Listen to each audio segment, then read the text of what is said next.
દાહોદના ગમલા ગામેથી પોલીસે એક કારમાંથી ગેરકાયદેસર અફીણના ચીંડવાનો 303.40 કિલોગ્રામ જથ્થો, જેની બજાર કિંમત આશરે ₹9,09,120 તથા કાર મળી ₹12,09,120નો મુદ્દામાલ જપ્ત કર્યો હતો। મધ્યપ્રદેશમાંથી નશીલા પદાર્થો ઘુસાડવા માટે ખેપિયાઓ પોલીસને ચકમો આપી નશાનો સામાન ગુજરાતમાં ઘુસાડવાની અવારનવાર કોશિશ કરતા હોય છે, ત્યારે આવા લોકોને ઝડપી પાડવા દાહોદ પોલીસ પણ સક્રિય ભૂમિકા ભજવી રહી છે।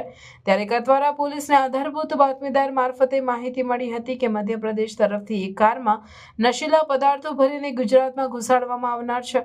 જે બાતમી મળતાની સાથે કતવારા પોલીસ એલર્ટ બની હતી અને દાહોદના ગમલા ગામે વોચ ગોઠવી હતી, પરંતુ પોલીસ ચેકિંગમાં ઉભેલી હોવાની જાણ અફીણના ડોડાની તસ્કરી કરતા ઇસમને જાણ થઈ જતા કાર ચાલક પોલીસની નજરે પડે તે પહેલા કારને ગમલા ગામના તબેલા ફળિયામાં કાર મૂકી ફરાર થઈ ગયો હતો।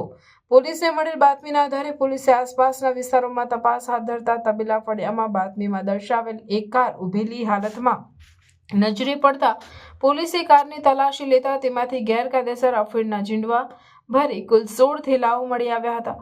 પોલીસે વજન કાંટા પર તેનું વજન કરતા 303.50 કિલોગ્રામ અફીણના ચીંડવા મળી આવ્યા હતા। પોલીસે 9,09,130ની કિંમતના અફીણ ચીંડવાના જથ્થા સાથે કારની કિંમત મળી પોલીસે કુલ 12,09,120નો મુદ્દામાલ કબજે કર્યો હતો। ત્યારે બીજી તરફ ગાડીના ચાલક આસપાસ નજરે ન પડતા આ સંબંધી કતવારા પોલીસે ગુનો નોંધી આગળની કાયદેસરની કાર્યવાહી હાથ ધરી છે।